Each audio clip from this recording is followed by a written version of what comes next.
সরকারি চাকরিতে কোটা সংস্কার চেয়ে বৈষম্য বিরোধী ছাত্র আন্দোলন এই ব্যানারে সাধারণ শিক্ষার্থীদের আন্দোলনের উত্তাল সারা দেশ। প্রথম দিনের শোবিজ তারকা এই নিয়ে চুপ থাকলেও সোমবার 15 জুলাই শিক্ষার্থীদের উপর হামলার পর সোচ্চার হয়েছেন অনেকেই। শিক্ষার্থীদের উপর হামলার নিন্দা জানিয়ে কোটা সংস্কারের পক্ষে নিয়ে সোশ্যাল মিডিয়ায় পোস্ট দিয়েছেন শোবিজ অঙ্গনের অনেক তারকা। চিত্রনায়িকা পরিমণি নিজের ভেরিফাইড ফেসবুক পেজে এক নারী শিক্ষার্থীর রক্তমাখা একটি ছবি শেয়ার করে লিখেছেন, নারীর প্রতি সহিংসতায় আপনার জবান বন্ধ থাকলে আপনি মুনাফিক। চিত্রনায়িকা শবনম বুবলি তার পোস্টে লিখেছেন, শিক্ষার্থীদের রক্ত ঝরবে কেন।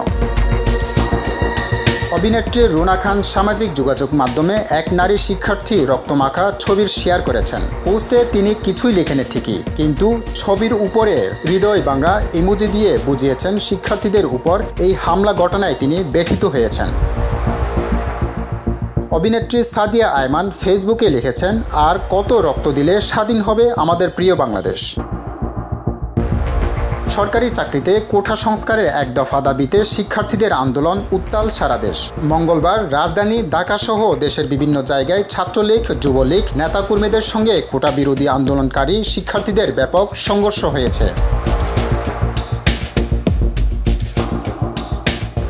এরপর এক পোস্টে অভিনেতা নিলয় আলমগীর প্রধানমন্ত্রীর কাছে অনুরোধ জানিয়ে লিখেছেন, মাননীয় প্রধানমন্ত্রী, আজকে ছাত্রছাত্রীরা আগামী দিনের ভবিষ্যৎ। তারা একটা সময় দেশের হাল ধরবে। এত ছাত্রছাত্রী ভুল দাবি করতে পারে না। আমি একজন মুক্তিযোদ্ধার সন্তান হয়েও বলছি, দয়া করে কোটা সংস্কার করে দিন। বাংলাদেশে মুক্তিযোদ্ধা ও তাদের পরিবারকে যে সম্মান এবং ভালোবাসা আপনি সবসময় দেখিয়েছেন, তার জন্য আমরা আপনাদের কাছে কৃতজ্ঞ। কিন্তু দেশের সাধারণ মানুষের কাছে মুক্তিযোদ্ধা এবং তাদের পরিবার এখন হাসির পাত্র। মুক্তিযোদ্ধাদের সম্মানের জায়গাটা ঠিক রাখতে হলে কোটা সংস্কার মেনে নিন। আন্দোলনরত ছাত্রছাত্রীদের এই দুরবস্থা সহ্য করার মতো না। পুরো জাতি আপনার সিদ্ধান্তের অপেক্ষায় আছে। শিক্ষার্থীদের পাশে থাকার প্রতিশ্রুতি দিয়েছেন কন্টেন্ট ক্রিয়েটর সালমান মুক্তাদির। সালমান মুক্তাদির লিখেছেন, এমন কোনো ছাত্র আছে যিনি হামলা শিকার হয়েছেন অথবা হলে ঢুকতে পারছেন না। আমি আপনাদের খেয়াল রাখবো। কারো যদি থাকার জায়গা প্রয়োজন হয় অথবা চিকিৎসা সেবা প্রয়োজন হয়, আমি আছি। আমি সত্যিই ভেঙে পড়েছি, বিব্রত বোধ করছি। বিশ্ববিদ্যালয় ক্যাম্পাসে শিক্ষার্থীদের উপর হামলার জবাব চেয়েছেন ঢাকা বিশ্ববিদ্যালয়ের সাবেক শিক্ষার্থী চিত্রনায়ক সিয়াম আহমেদ। নিজের ভেরিফাইড ফেসবুক অ্যাকাউন্টে ঢাকা বিশ্ববিদ্যালয়ের রক্তমাখা লোগো পোস্ট করে তিনি লিখেছেন, আমার ক্যাম্পাস রক্ত কেন, শিক্ষার্থীদের রক্ত ঝরবে কেন।